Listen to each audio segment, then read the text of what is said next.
Dear viewers, welcome to our new class. আজকের ক্লাসের আলোচ্য বিষয় হচ্ছে প্যাসিভ ভয়েসের প্যাসিভ হচ্ছে ইম্পারেটিভ সেন্টেন্সের প্যাসিভ ভয়েস করা। তো আজ আমরা কি করছি, ইম্পারেটিভ সেন্টেন্সের প্যাসিভ ভয়েস করছি। সাধারণত যে উপায়ে ইম্পারেটিভ সেন্টেন্সগুলো হয় আমরা প্রত্যেকটা তুলে ধরার চেষ্টা করেছি। So let's start. প্রথম যেটা হচ্ছে, শুরুতে যদি প্রিন্সিপাল ভার্ব থাকে সেক্ষেত্রে আমরা কি করতে পারি, কোন রুলস অবলম্বন করতে পারি। যে কোনো প্যাসিভ ভয়েস করার জন্য, প্যাসিভ ভয়েসের ইম্পারেটিভ সেন্টেন্সের প্যাসিভ ভয়েস করার জন্য আমাদের শুরুতেই হচ্ছে লেট আনতে হয়। লেটের পরে হচ্ছে এই অবজেক্টটাকে সাবজেক্ট করতে হয়। তাহলে let the sum, let the sum. এরপরে হচ্ছে আইনের একটা বি ভার্ব অবশ্যই আনতে হয়, নিয়ম আছে হচ্ছে অবশ্যই আনতে হবে। তো শুরুতে লেট বসবে, পরে অবজেক্টটা সাবজেক্ট হবে, এরপরে বি বসবে, মূল ভার্বের পাস্ট পার্টিসিপল হবে। এবার কি হলো, বি ডান। আবার একটু খেয়াল করি আমাদের কি হলো, শুরুতে আমরা লেট আনবো, লেটের পরে অবজেক্টটাকে সাবজেক্ট করব, সাবজেক্টের পরে হচ্ছে বি বসাবো, বি এর পরে মূল ভার্বের পাস্ট পার্টিসিপল। লেট অবজেক্টের সাবজেক্ট, বি মূল ভার্বের পাস্ট পার্টিসিপল। এবার এটাকে যদি আমরা নেগেটিভের ইম্পারেটিভের ক্ষেত্রে আমরা আনবো হচ্ছে লেট নট।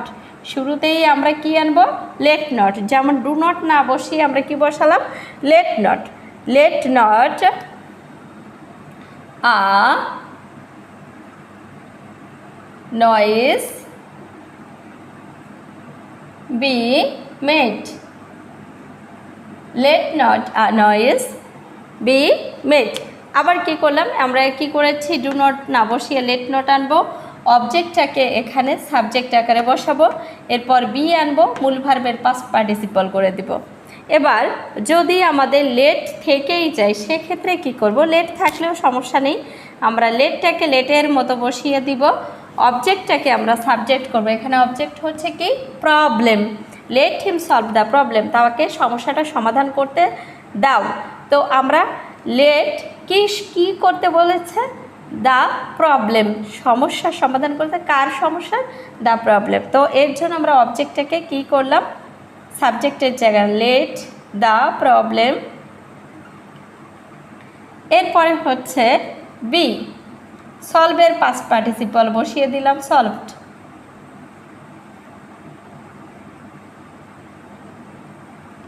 সলভড। এরপরে এই বাই বসিয়ে, এখানে যে আমাদের অবজেক্টটা ছিল এই অবজেক্টটা একদম বাই বসিয়ে পরে চলে যাবে, এর জন্য কি হয়ে গেল, বাই হিম। আবার একটু খেয়াল করি, যদি আমাদের লেট থেকেই যায় সেক্ষেত্রে শুরুতে লেট আনবো, অবজেক্টের সাবজেক্ট করব, বি বসাবো, মূল ভার্বের পাস্ট পার্টিসিপল বসাবো, বাই দিয়ে এই অবজেক্টটাকে একদম শেষে নিয়ে যাব। এখন এক্ষেত্রে আমরা কি করব, প্রথমে আমরা লেট আনলাম, বাই মি আ ফ্লাওয়ার। যখন এটা কোনো পার্সোনাল বা ব্যক্তিগত কোনো অবজেক্ট হিসেবে ব্যবহার করা হয় সেক্ষেত্রে আমরা কিন্তু বাই না বসিয়ে ফর ব্যবহার করি। এর জন্য কি বসাবো, let a flower, let a flower. এরপরে বসাবো হচ্ছে B, let a flower be bought, be bought for me. এখানে কিন্তু আমরা বাইনা বসিয়ে ফর ব্যবহার করলাম। তো যে কোনো ইম্পারেটিভ সেন্টেন্সের প্যাসিভ করতে হলে শুরুতে আমাদেরকে লেট আনতে হবে, লেটের পরে অবজেক্টটাকে সাবজেক্ট করতে হবে, বি বসাবো, এই যে প্রিন্সিপাল ভার্বটা আছে প্রিন্সিপাল ভার্বটার পাস্ট পার্টিসিপল করে দিব। নেগেটিভ থাকলে ডু নট না বসিয়ে লেট নট, অবজেক্টের সাবজেক্ট বি, মূল ভার্বের পাস্ট পার্টিসিপল। যদি লেট থেকে যায়, লেটের পরে অবজেক্ট থাকে সেক্ষেত্রে আমরা শুরুতে লেটটা লেটের মতো বসিয়ে দিব, অবজেক্টটা সাবজেক্ট করব, বি বসাবো, মূল ভার্বের পাস্ট পার্টিসিপল, বাই দিয়ে এই অবজেক্টটা একদম শেষে নিয়ে যাব। আর যদি আমাদের এই যে অবজেক্ট, এই অবজেক্টটা যদি পার্সোনাল বা ব্যক্তিগত হয়ে থাকে সেক্ষেত্রে আমরা বাই না বসিয়ে ফর বসাবো।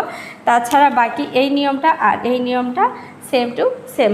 ধন্যবাদ, ভালো থাকবেন। আশা করি এই ভিডিওটা অনেকটা সহায়ক হবে, দেখবেন এবং আরও কতগুলো এক্সারসাইজ নিজেরাই করবেন, তাহলে দেখা যাবে ভয়েস করতে আর কোনো সমস্যা থাকবে না। ভালো থাকবেন, এই শুভকামনায় শেষ করছি।